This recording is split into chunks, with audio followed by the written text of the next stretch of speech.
Today's episode of Socially Democratic is presented to you by Dunn Street. Dunn Street is a progressive campaign agency that specialises in community organising, and we work with non-profit and community-based organisations, trade unions, businesses and social democratic parties across the globe to develop campaign strategies, train engagement staff in leadership and power building, and help you execute your campaign with data-driven tactics and actions. And in 2022, Dunn Street will continue to work with folks that want to share their stories, inspire others, take action, and organise communities for change. To find out how you can partner with Dunn Street, hit us up at dunnstreet.com.au. Today's episode is also proudly brought to you by Maurice Blackburn Lawyers. Are you an enthusiastic, client-focused lawyer? Maurice Blackburn Lawyers are hiring a lawyer, associate, or senior associate with experience in personal injuries to join their team in Townsville, Queensland.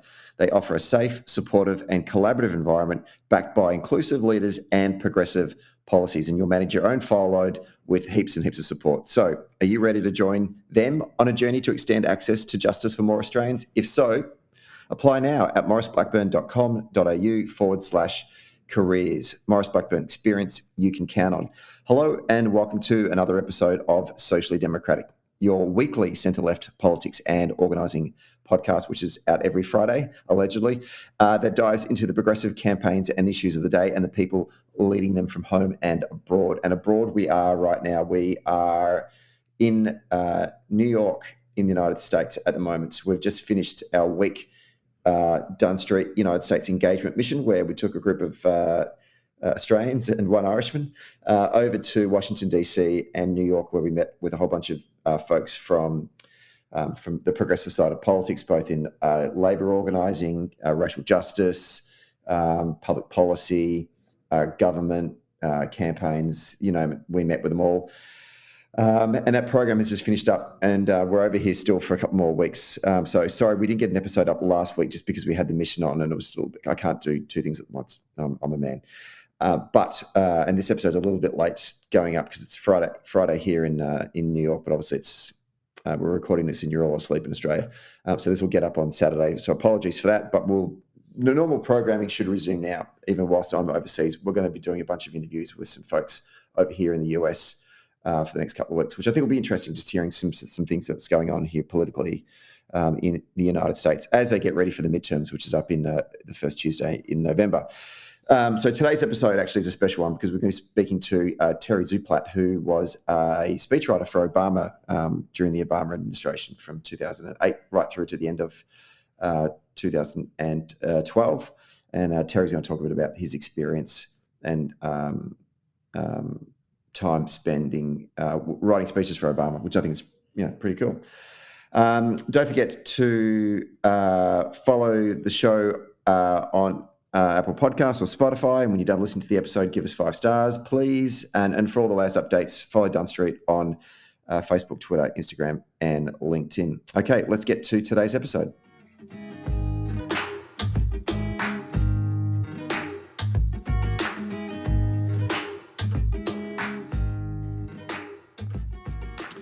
We are taping this one on a Friday afternoon in Brooklyn, New York. Sorry, we're getting this one to you guys in Australia a little bit late. It's been a bit of a crazy week.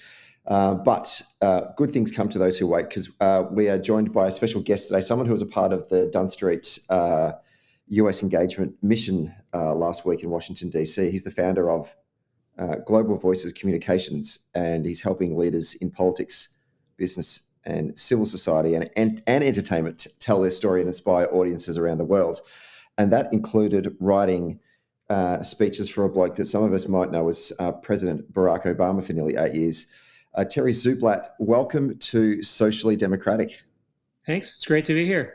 Great to see you again. And absolutely. So a lot to talk about today.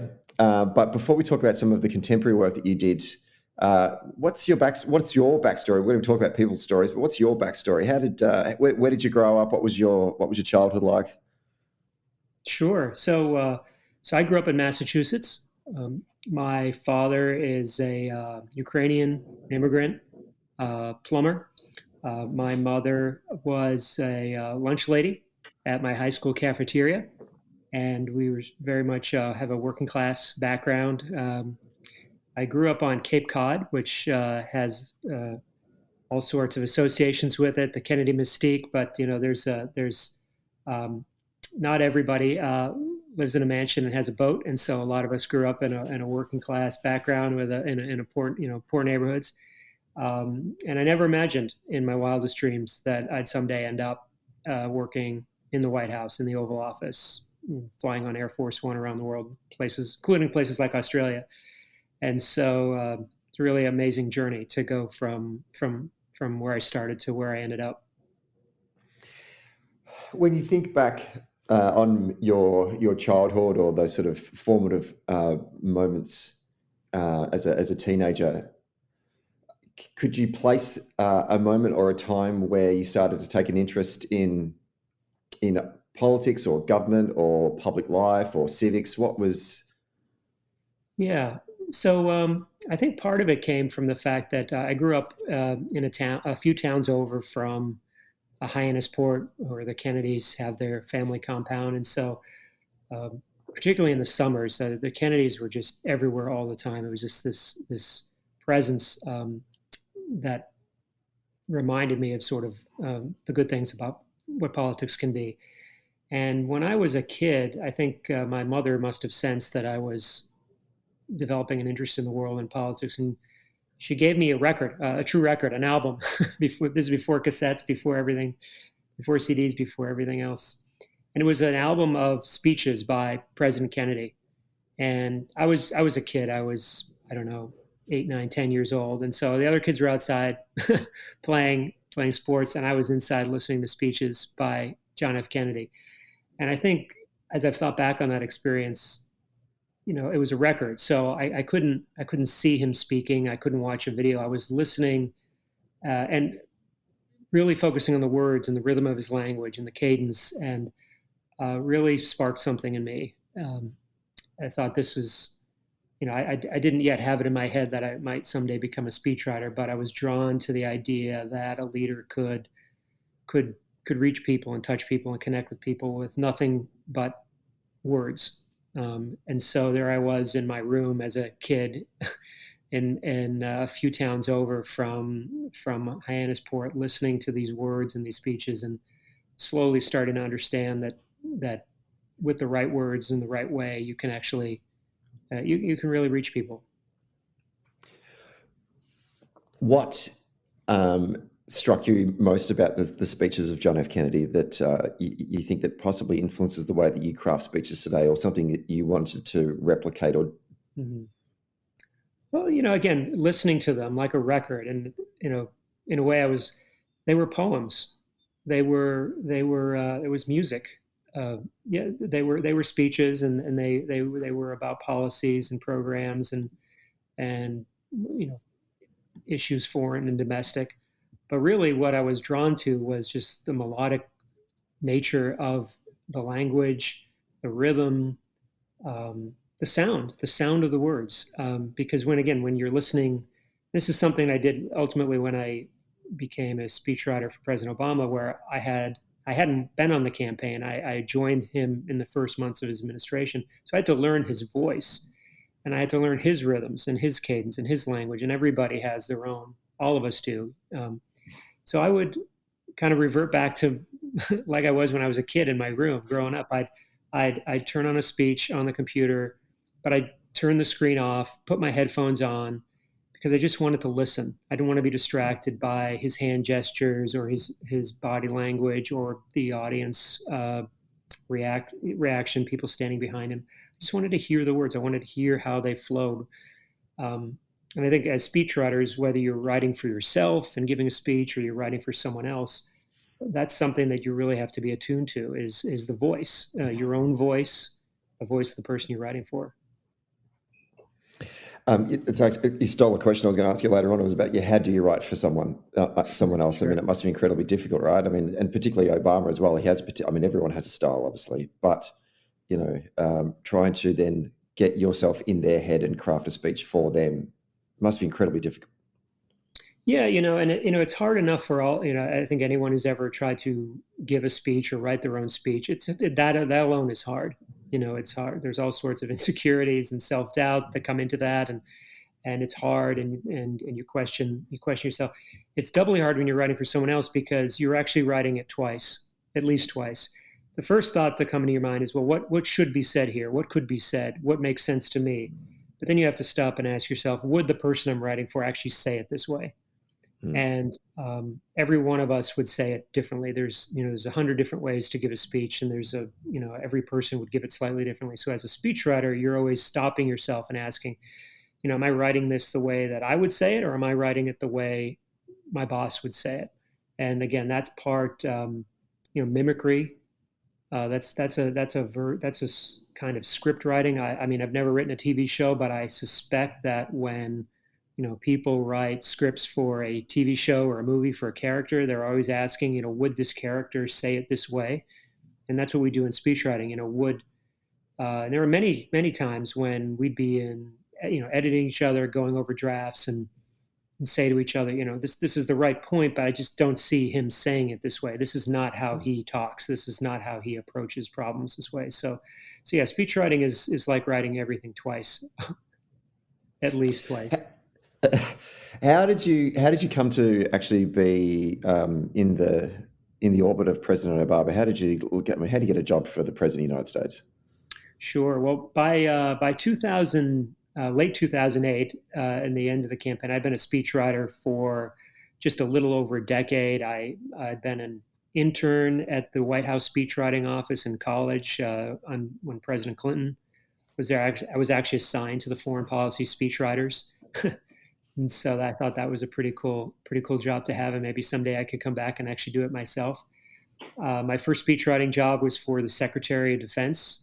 I was about 23 years old. I had never served in the military, never served in the Pentagon, never worked in the Defense Department at all. But I was young, and I think I was cheap labor, and they needed some help. And they trained, they sort of disabused me of all my writing habits that I'd been taught in high school and college, and turned me into a speechwriter.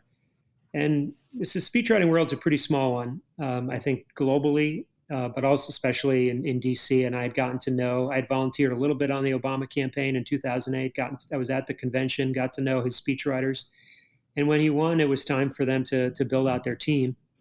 And they invited me to apply. And they did to me what I had always done to other people. They gave me a writing test. And so here you are, the job of a lifetime.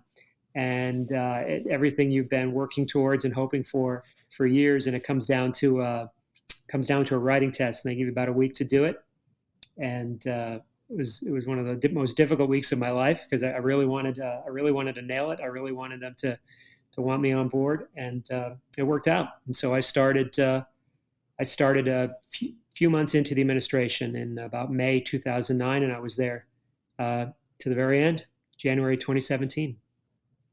Unpack that week for me in preparing to do that writing test. Like, what do you do? Like, how do you train for that? What sort of research? I'm assuming you must be on YouTube, just scrolling through a lot of his campaign speeches. And sure. So you have a week, and I think one of the things I've always encouraged people to do is to be smart about how you use your time. Whether you have to write a speech in a day, a week, a month, whatever, but be strategic in how you use your time, and don't spend, do a lot of research, but don't do too much, write, but don't start right away.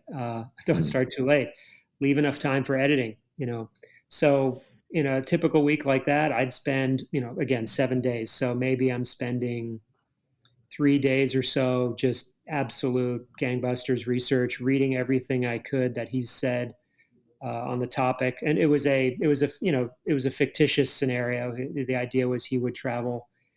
He would give a speech the night before he went to the Middle East for a diplomatic breakthrough between Israelis and Palestinians. So I read everything he had ever said in the Middle East, everything he'd ever said on Israel. He had traveled to Israel, so I made that a part of the speech. He had traveled to the Palestinian territories. I wanted his stories. I want to make it as personal as I could. So again, so it would be in his voice, from his perspective. And then spent about 2 or 3 days writing, and a day or two editing, and finally let it go. But yeah, I think I always say to people, again, in that week, what I just said was 2 or 3 days, maybe even 4 days of research. I really do think that people usually start their speeches too early. They rush in. I think it's understandable. There's panic, there's anxiety. I need to start writing something right away. The sooner I have something down, the better it'll be for me or for my boss. And I just don't think that's the case. I think you really need to use your time to think through calmly, what is this speech about? What am I trying to achieve? Uh, and really build out your notes so that by the time you write, it's actually much easier.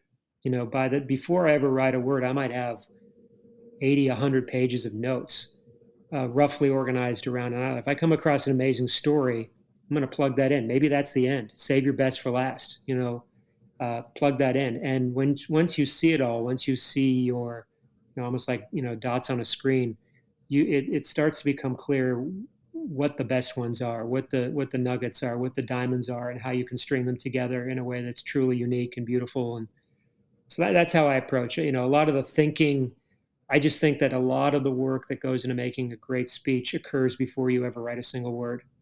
And that was true with Obama too. Lots been written about his 2004 speech where he kind of burst on the national stage. He didn't just come up with that in a few days. That was something he'd been thinking about for years. He worked on it for weeks. I wasn't with him at the time, but he's spoken about this. And yeah, maybe less time speaking, more time thinking. Open your mind before you open your mouth.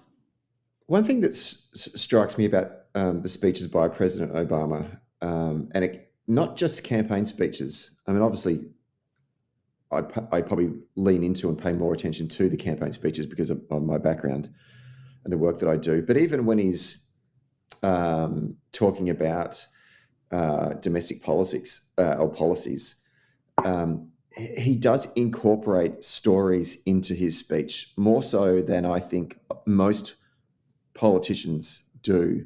And in my work, I'm always encouraging. I'm not a speechwriter, but when politicians are considering giving a speech, I'm saying I want you to incorporate stories, moments from your life into the speech, and there's a reluctance to do that.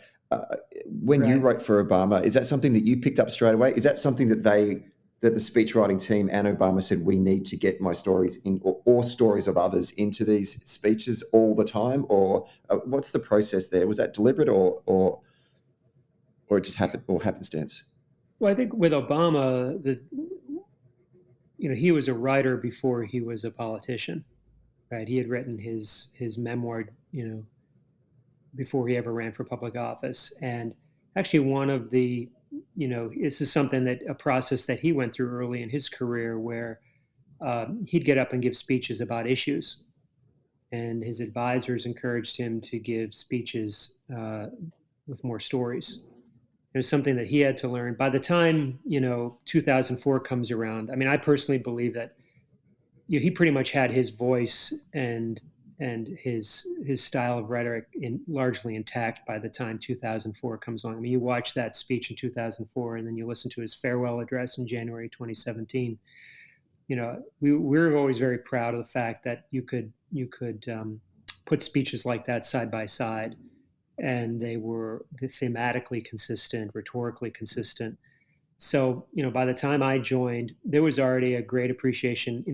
We didn't have to convince Obama. If anything, it was Obama who was making sure that we were telling stories. And I think for your listeners, I think people often don't quite get it. And I want to be careful how I say it. I think people understand the value of a story.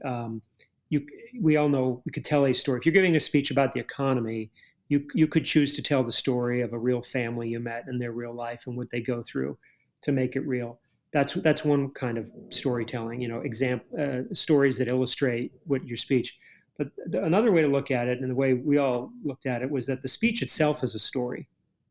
If you think of a speech as something that, like any good story, needs to have a narrative arc. It needs to bring the reader along. It needs to pull them in. It needs to grab them at the beginning. It needs to hold them and sustain them through the middle. You've got to deliver something powerful at the end. I mean, I think we all know that from watching movies and plays and books, but it's really great speeches do that as well. I think we all have our favorite speeches or speeches that we think are, notable. Go back and listen to them from the standpoint of storytelling and structure and narrative, and you'll see that. I mean, again, Obama's '04 speech is a great example of that, where he introduces himself and kind of takes you on a journey. So I think that's what great speeches do, and one of the things that great speeches need to do. There are, of course, many things that a really good speech needs to do. One thing that Marshall Gantz talks about, you need to tell your story, because if you don't tell your story, particularly in a political campaign, someone else will do it for you, and sometimes not in a good light. And he always uses the example of John Kerry, who didn't want to talk about the fact that he was a veteran and won about 60,000 Purple Hearts and all that kind of stuff. And then what happened where the Swift Boat guys come out and actually kind of reframe this story in a negative way. How did you, and I see this in Australia, like a lot of people seeking public office or are in public office don't want to tell their own story. And I think it comes from a point where they don't want to seem to be vulnerable, whereas I think that's a strength. Oh, yeah, What's your thoughts on that? So you have to ask, I always encourage people to think, to just before we talk about the speech, what you're going to say, why are you doing this? Why are you choosing to put yourself forward either as a candidate, or why are you choosing to speak on this at this particular occasion? And anybody can give a speech on anything, but why should someone listen to you? This is something that we see in the newspapers a lot, right? We have the op-ed pages. Why should anyone care or give a damn about what you have to say about anything? Why should we listen to you for 5, 10, 15, 30 minutes? And the only reason we should listen to you is because you have something unique to say. You have a unique story, a unique background, some credibility, something that gives you a point of view that is valuable, that we haven't heard 1,000 times before. If all you're going to get up and, people say, I'm going to give, the clients I work with, I'm going to give a speech on the economy. And I said, that sounds awful. That sounds really boring. Or I'm going to give a speech on poverty or inequality. One of the first questions I was, well, let's talk about you and this issue. What's your connection to this? What do you bring to this that no one else can bring? Because if you're just going to go stand up and essentially give a policy report that sounds like something that you could have written in a white paper, you have no business giving that speech. And so, it's point of view. That's what makes a speech interesting. That's what makes a speech relevant. And I mean, you think about it, you're asking people to take time out of their busy day, their lives, to come to your event, come to your meeting, join your organization, vote for you, donate to you, whatever it is that the ask is. You better be offering something unique, because they have a lot of different organizations to support. They can give their money to any other charity. Why should they support you? Why should they engage with you? Why should they care? And if you can't make it personal, then you're missing a huge opportunity. People respond to stories. That's how people are drawn into a cause. So, there's all sorts of examples and one of the things that I encourage people to do is pay attention to the speeches that go viral every once in a while. Every few weeks, few months, we see somebody's speech catches fire. And you have to ask yourself, why is that? It's almost always because this person brought something unique and personal to the topic. They were personally affected in some way by this. And sure, it's someone who survived a school shooting here in the United States. Someone who, a young person speaking up at their city council, demanding that they take action on guns. These are the things that break through, because that's what we respond to as human beings. We connect with people on a human level, stories. And so I get it. It's hard. It's hard. A lot of politicians in particular, like, I don't want it to be about me. And you can overdo it. You have to be smart about how you do it. It cannot be just, it can't just be me, but you have to. I think the best speeches are ones where someone, opens up, shares a bit about their background, their story. I mean, it's the first question you asked me, right? I'm not just this, we all have our stories. We all have our back. No one has our story. And it's actually it's a form of power because, you know, you could ask 10 people to give a speech on climate change. And if they all give the same speech, then those aren't very good speeches. But if you have some personal connection to the issue, again, I'm trying just off the top of my head, I grew up on Cape Cod. I grew up by the ocean. I don't know if parts of my town are going to be there, when I grow old. I don't know if parts of my town are going to be there for my kids to experience the way I did. So that's something very personal to me. It's not some distant issue, but yeah, it's you've really got to, we always tell people to give the speech that only you can give, and part of that, a huge part of that, is understanding your story and how it fits in. Again, go back to that Obama 2004 speech. He starts by introducing himself, telling his story, because nobody knew who he was. And we had so many examples of that throughout throughout the 8 years that we were there, where we always would incorporate his story, particularly overseas. We would always look for ways for him to open up and to share and to tell the story that only he could tell. And it was always a way of connecting with people. People respond to that. Which I love, and correct me if I'm wrong, because primarily, certainly in the early days of the administration, your work was mostly focused on writing speeches for Obama when he was traveling or matters of security. Is that right, Terry? Yeah, so I was one of sort of two dedicated foreign policy speechwriters for the whole 8 years. And for the first term, the first 4 years, that was almost my exclusive focus for 99% of what I did. In the second term, I became the deputy director of the whole office. So in addition to doing the foreign policy work, I also helped our chief speechwriter, Cody Keenan, kind of oversee and edit the team, which was just a remarkable team of writers. So yeah, I did both, but disproportionately foreign affairs. That went to over 40 countries with him, and so you see the thing that really always struck me was that these rhetorical approaches that we would take, they worked everywhere. They worked everywhere because they were fundamentally human. They worked in Asia, they worked in Africa, they worked in Australia when we came. So I didn't fundamentally have to change the way we wrote based on where we went. But yeah, I think a lot of what we're talking about here applies to everyone, everywhere, all the time. So you travelled out to Australia in, I think it was like November 2011. Julia Gillard is the Prime Minister at that time.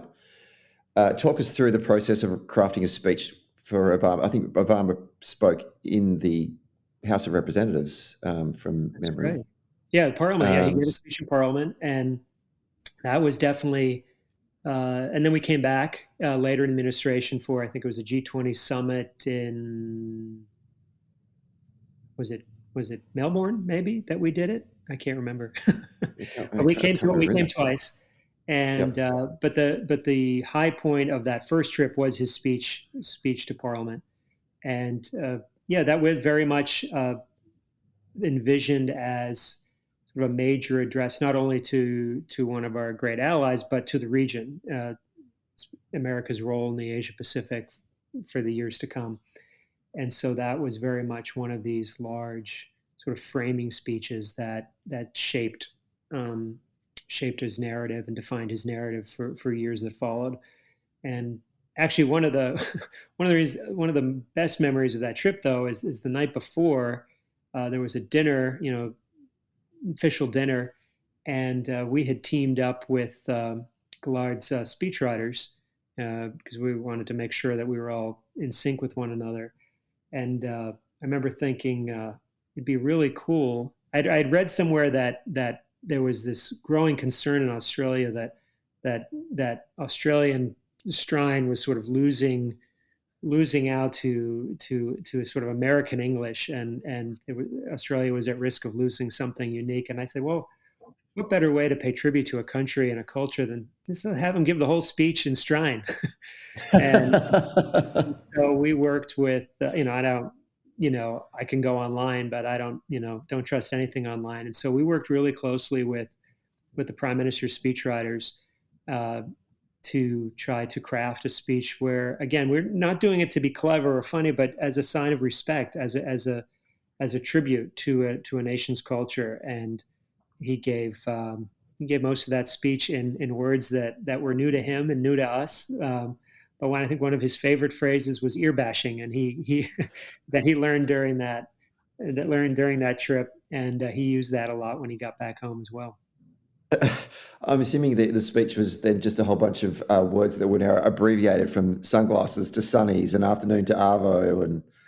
Yeah, I'd have to go back and look. I did have to check a number of times. I think I sent the draft to the other speaker. I said, I'm putting my faith in you here. I'm putting my job and my career in your hands. If this doesn't, if there's a double meaning to one of these words that I'm not getting, and he's saying something else, it's going to be my head on the chopping block. So, but it worked, and it seemed like it was appreciated, and I think he enjoyed it. And again, it was just one of these moments where, it was fun in the moment, and it kind of made headlines at the time.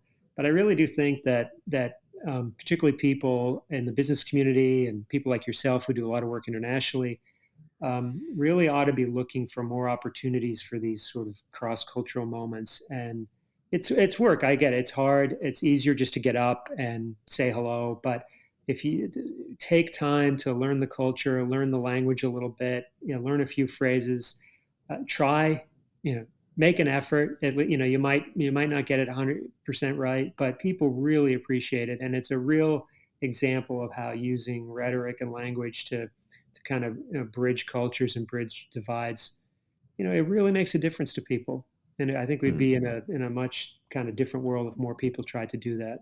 So that's one of the reasons I loved working on the foreign policy side, because every time he went overseas, every time he traveled, there was an opportunity to build these bridges and try to overcome these cultural divides. And he was uniquely positioned to do it, given who he was and his background and his biography. Out of all of the overseas trips that you took with the president, which one was the most stressful, or one that, in terms of your own work, that you thought, I really need to nail this because there's a lot riding on this speech? Yeah. The most stressful. I've never been asked that question before. I literally just made it up then as well. They were all stressful. Every single one was stressful, because when you're writing for a president of the United States, particularly overseas, you're writing for, all sorts of different audiences at once.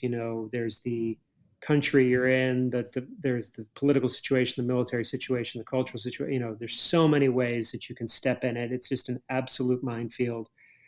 And then folks are watching back home. So, and, liberals and conservatives, Democrats, Republicans, and everyone's perceiving it through their own lens. This is a bit of a cop out. Every single one of them was stressful. It was, we would start working on these speeches for the overseas trips. Take our trip to Australia, for instance. We knew we had a 2-day flight to work on things, but we would try to get the first day or two's worth of speeches done before we ever took off. And so every day you're working on the next leg of the trip. And so even though you're physically in Canberra, mentally you're in Darwin, because that's where we're going next for a big event with the troops. But they were all nerve-wracking, and it never. People think, it must have got. It never, at least for me, it never got easy. It never got less stressful. I was just as stressed out on the trips at the end as I was at the beginning. There was a more confident as time went on that I could do it and get it right. But again, you're just dealing at such a high level, and there's just almost no margin for error. Any mistake, any word, a single word that's wrong can spark an international crisis, and you just don't want to be the person that does that. You spoke about this particular speech at the dinner that we had on the Tuesday night, so I'm going to re-ask this question that was asked by one of the delegates, which is, what was the most meaningful speech that you wrote? So actually, at the end of the administration, all the speechwriters were asked that question, and your listeners can go online, and I think it's on Medium. It's something like, Obama's speechwriters share their favorite speeches or best speeches, something like that. And what's striking about that is they're not necessarily speeches that they're not the speeches that people think of as Obama's greatest speeches. But when people ask us, they're all speeches that meant something to us on a very personal level. And so for me, having grown up in Massachusetts, the one speech that meant the most to me was being able to help with Obama's remarks at the memorial service after the Boston Marathon bombing. And so for me, it was a chance to try to help my home state get through a really difficult moment. Uh, it occurred in streets that I knew, in places that I knew, people I knew had been affected by it.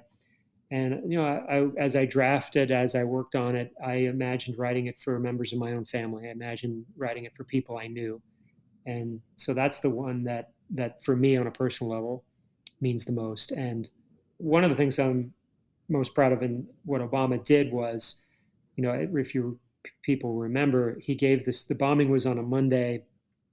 The service was on a Thursday, which was remarkable. 3 days later, and the bombers were still on the loose. The city was still in like lockdown. There was a massive manhunt underway, and he sort of arrives in the middle of this. And no one knew exactly who did it yet, but there was already all sorts of finger pointing, and there was a concern that certain communities would be targeted.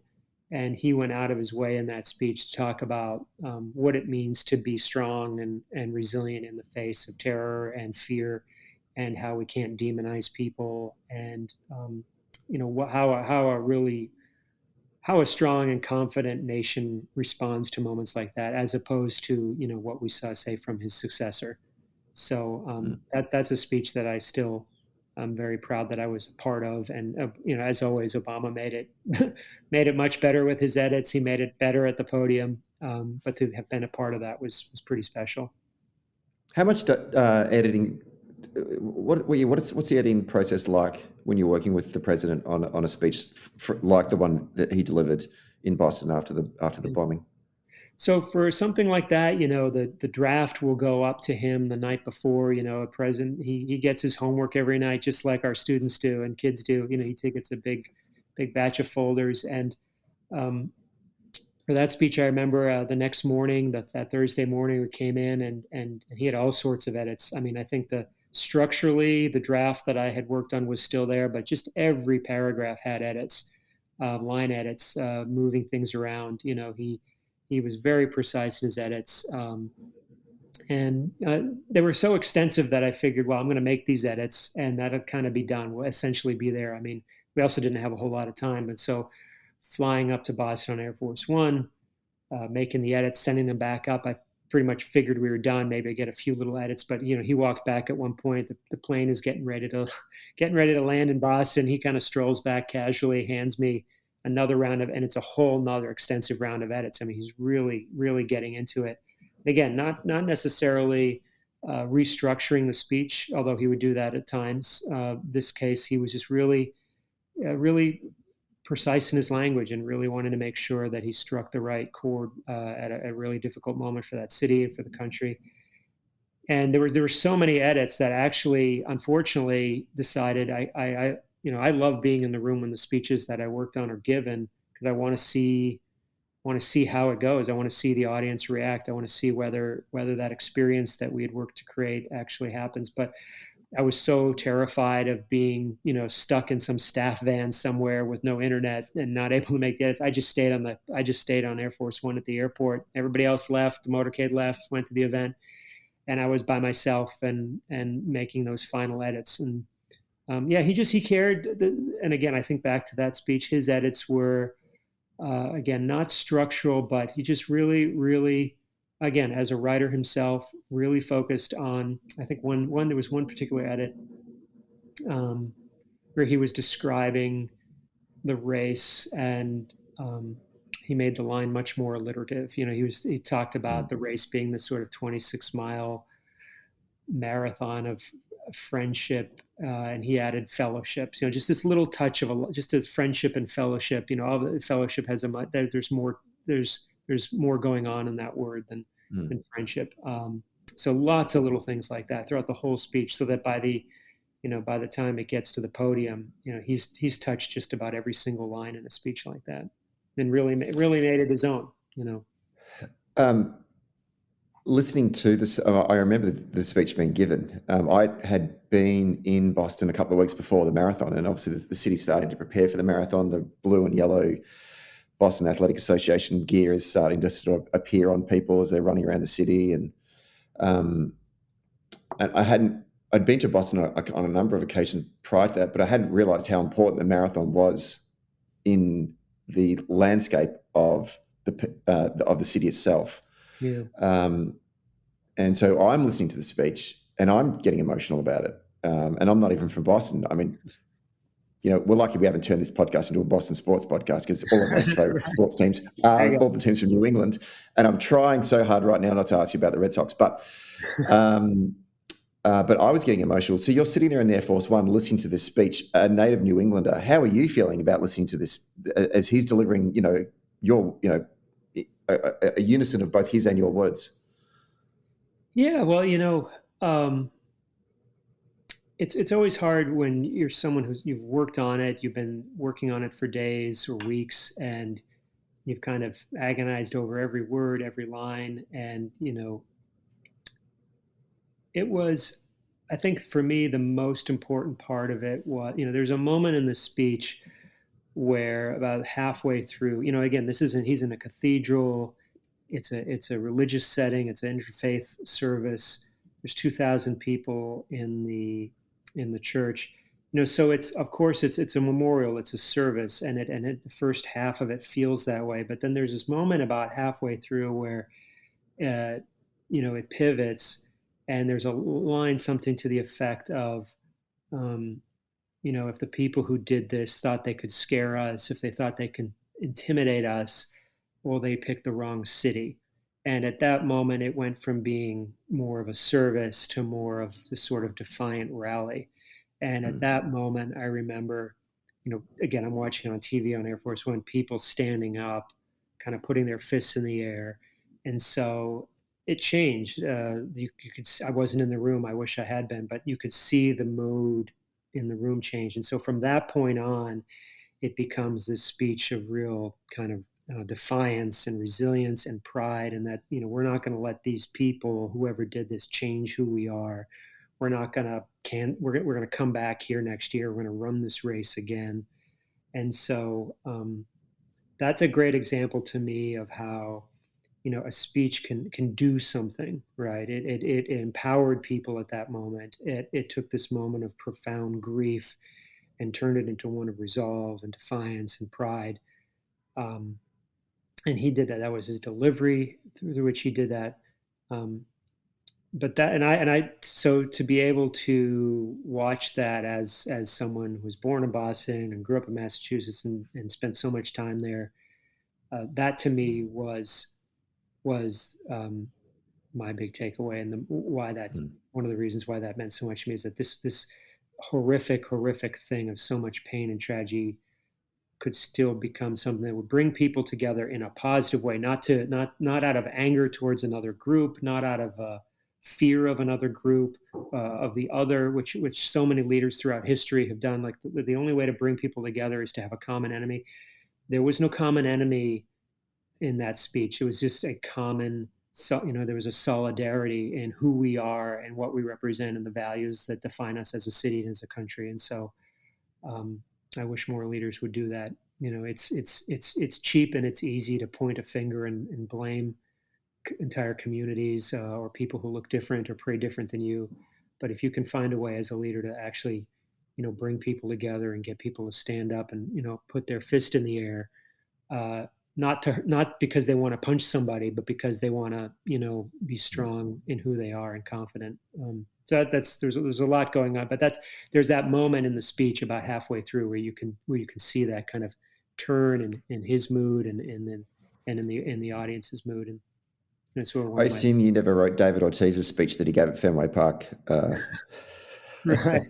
Right. And that was that spirit that he had his own way of saying it in a much more colorful way that the president couldn't. But that was Obama's way of saying something similar.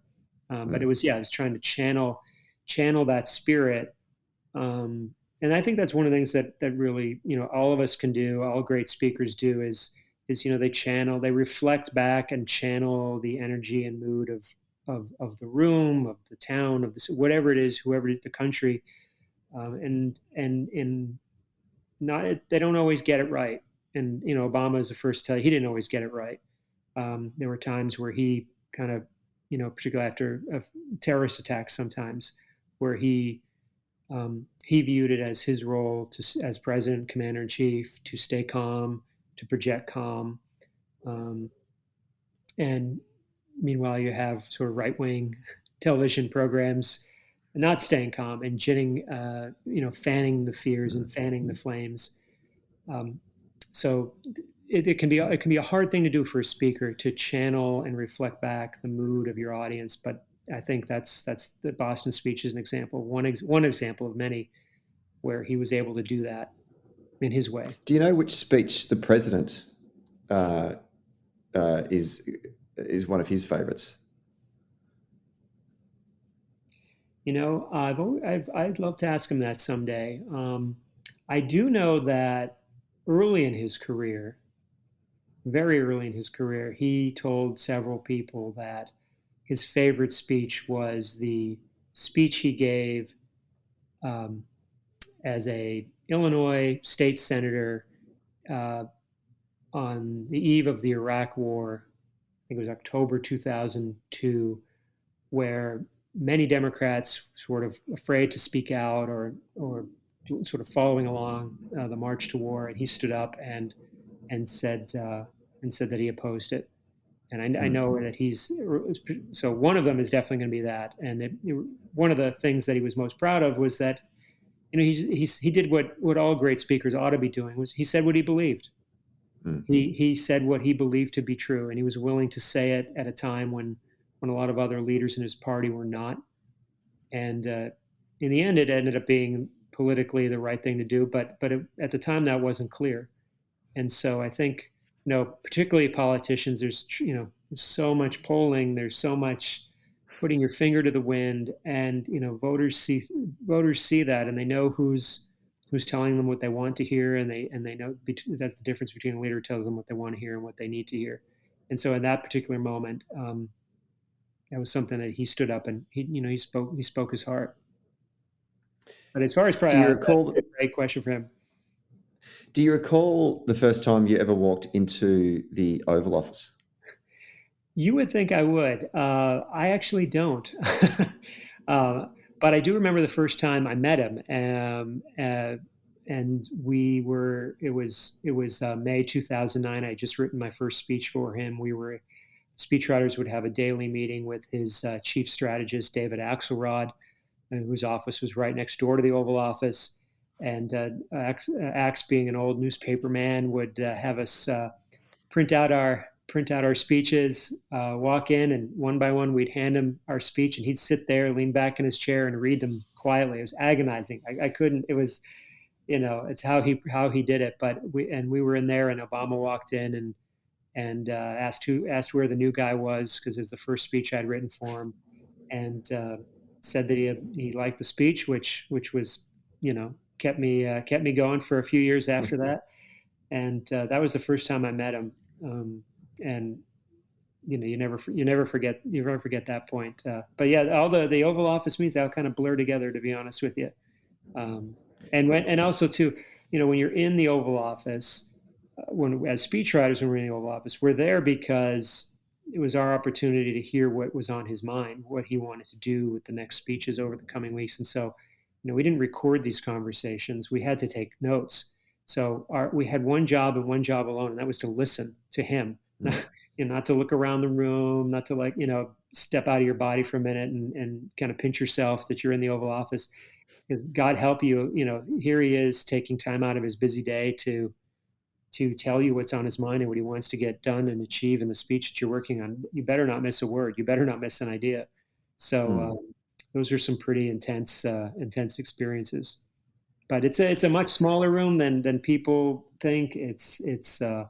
We were very fortunate that when it was time for him to talk about a speech, he didn't bring in 20, 30 advisors, and he'd bring in a few speech writers, one or two advisors, and it would be a real intimate setting and a real chance for him to just speak honestly about what he was trying to achieve in that speech. I couldn't imagine walking to that room. I don't know what, just the aura and the mystique of that. It's probably the most famous office room for a worker in the And world. it's right. It's amazing, but it's a workroom too, right? You're Yeah. there to do a job, and his first question would usually be, "What are we working on?" Or "What do you want to talk about?" And sometimes he had been thinking about the speech already, and it was frightening. He might have a whole kind of outline in his head already. What the key points he wanted to make, or other times it was sort of the key idea of the speech or the key headline he wanted out of it. But yeah, you're there, you're sitting on the couch, and he's kind of riffing, and yeah, you just better listen and take really good notes. Well, I think that shits me, certainly from a campaign perspective, is when a politician gets up and gives a speech in front of a bunch of volunteers and there's no ask. I hate that. Because I'm an Right. organizer. There got all these people in the room. They're here to listen to you, but we need to do something. We need to go knock on doors or make calls or Right. something. Well, that's the thing. That's when I always tell people is there's no point in giving a speech unless you're going to ask somebody to do something, because otherwise you can send an email, you can write a letter. But why are you choosing to stand up in front of a room of people and take their time and your time, and earbash them, right? Uh, Mm. you better be asking them for something. And it doesn't, from an organizing standpoint, yes, it's volunteer, it's donate, it's give your time, give your money, um, talk to your friends, talk to your family. Not every single speech has something like that, but the ask can also be a challenge to people to think differently about an issue or a situation, or to approach the world differently. We especially at the end after Trump was elected, we had several months where obviously Obama had committed himself to a peaceful, orderly, smooth transition of power, which whoever thought that was going to be um, um, such I would say anomaly, but whoever thought that would ever be up for question. But even then, he wasn't going to attack his successor, but he did in all of the speeches in those final months. Whether it's his farewell address in Chicago or his final big speech overseas in Athens, the birthplace of democracy, where he was asking people, particularly young people, to not lose hope, to not give Mm. up, to not, you know, give up in the face of this zigzag of democracy. And that was an ask, because it's easy to give in to cynicism and despair in moments like that. And so just to not give in and not to give up hope, that was the ask. So there's all different ways that you can ask your audience to do something, to be anew, think anew, act anew in some way. If you don't have it, then I don't know what. There's no point in giving a speech. And I always look for that. And usually if it's not there, it's because the person hasn't really thought deeply about what it is, why they're giving the speech and what they're trying to achieve. Because if they knew it, they clearly if they had a clear goal, they would know the role their audience can play in that. So, but yeah, just all right, folks, let's go out there and win this. That's a little vague. You can't, you know. So yeah, to me, it's one of the it's not the words. I mean, the words are fine, but the words have to be in service of some deed.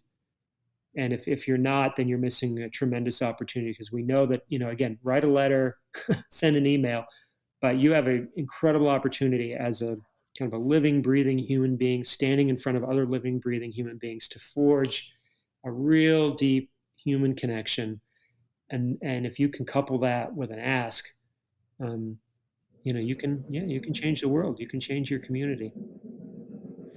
And on that positive, hopeful note, Terry, thank you so much for your time on the show today. And also on behalf of the Dunn Street US Engagement Mission, thank you for your time during the week in DC. It was wonderful for us to catch up and hear your thoughts over a lovely meal. And we wish you the best of success with your business, and continue to write great stories and narratives for people in the work that they do in public leadership. I appreciate it. Really appreciate it. It was a great conversation. Thanks for having me on.